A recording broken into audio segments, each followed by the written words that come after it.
The clutch is now off the bike. We're going to show you how to disassemble and do maintenance on the clutch. First, you take the basket off. Next, take the outer spacer off. Next, take the screws that hold the fixed plate on, back them off. Remove the fixed plate. Remove the first lining, then the floater. There should be 3 lining and 2 floaters. Look at the drum, make sure there's no cracking or excessive notching in the tabs. Check the wear and check the wear of your lining and floaters.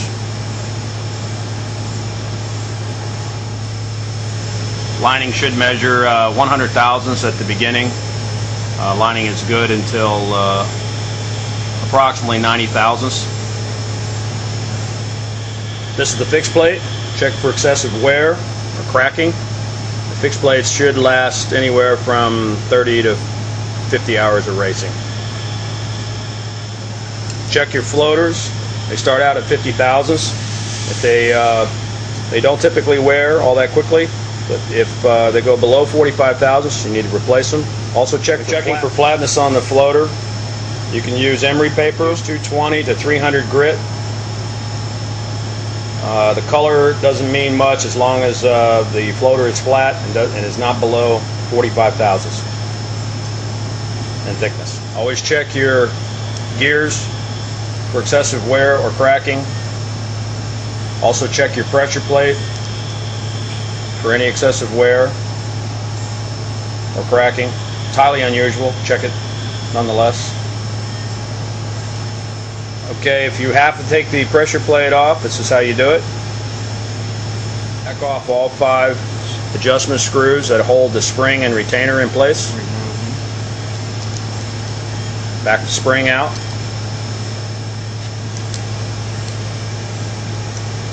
Once you take all the springs out,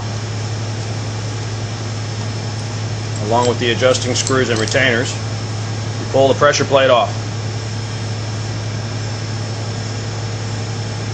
Check for excessive wear, any kind of cracking.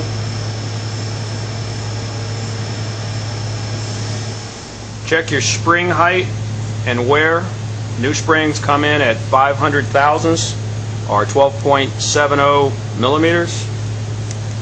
If it measures below 480 thousandths or 12.19 millimeters, it's time to replace them. Now we're going to reassemble the clutch in the reverse order that we took them apart.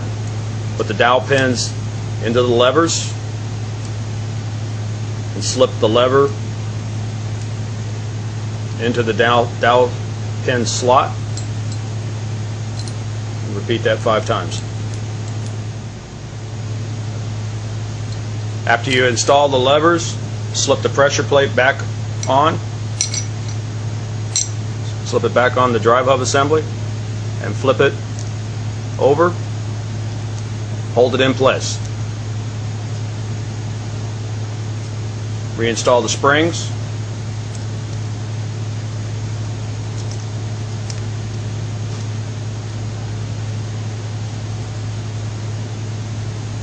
Put the retainers on top of the springs.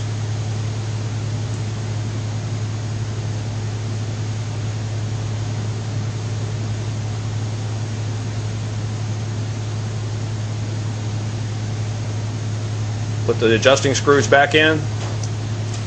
Dial the screws in clockwise until you start to feel some pressure on the spring.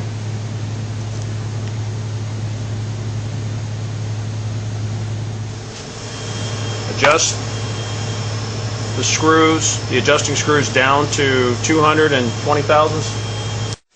When adjusting the adjusting screw, making sure that all 5 are adjusted as closely as possible to 220 thousandths. And when adjusting off of that, make sure that they're all consistently the same height. 220 thousandths translates to 5.58 millimeters.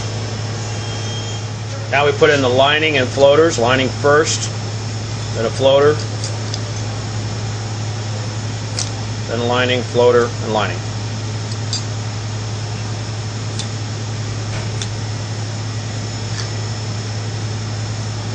Reassemble the fixed plate.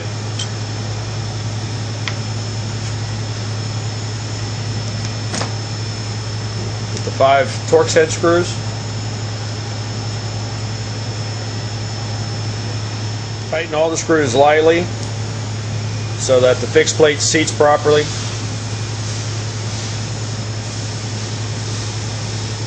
Make sure all the screws are good and tight before you reassemble the drum.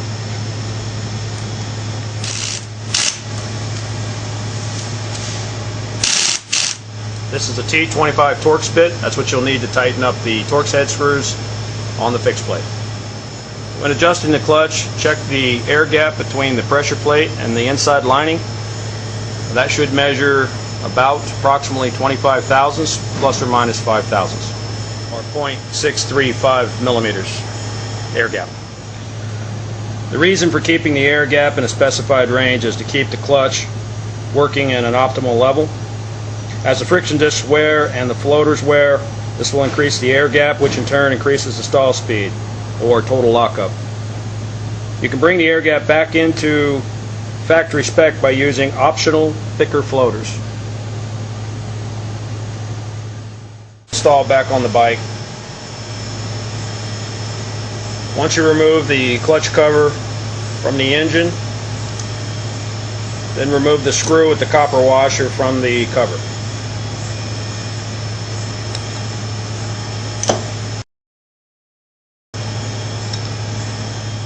After cleaning the cover, apply JB Weld or any metal epoxy to threads of bolt.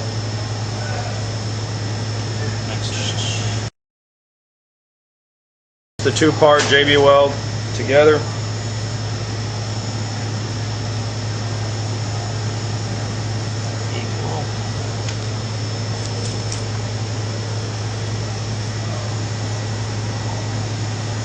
Mix the 2 parts together thoroughly prior to applying to the screw.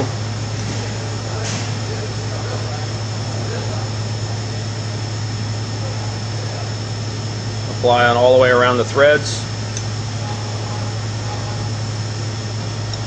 Reinstall the screw into the cover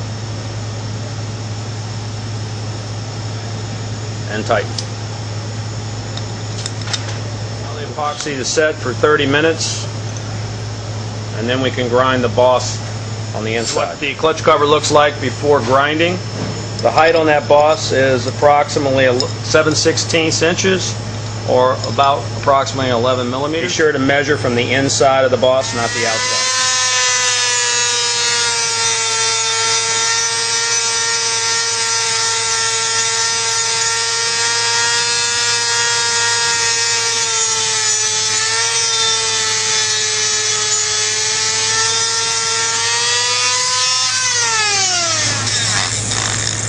Alright, we grind down the boss using a Dremel.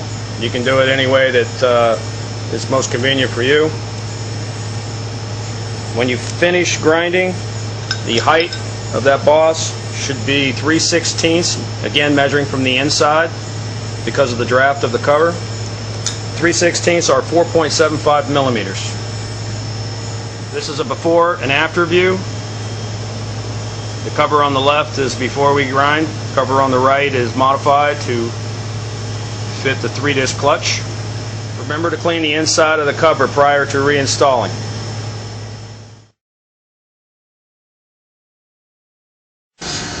Okay, this is the stall speed test. It's very important. Take the bike to a secure area. Hold down on the brake and on the front and rear. Typically we have an adult do this test. Okay, fire up the bike and we're going to see where the RPM stops. You rev up the engine fully for 1 second. Wherever the tach stops, that's the stall speed.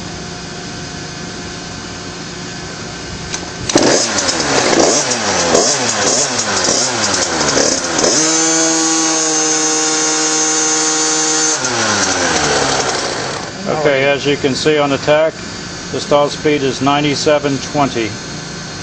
This is a little higher than we like it, so we're going to readjust the clutch for less slip.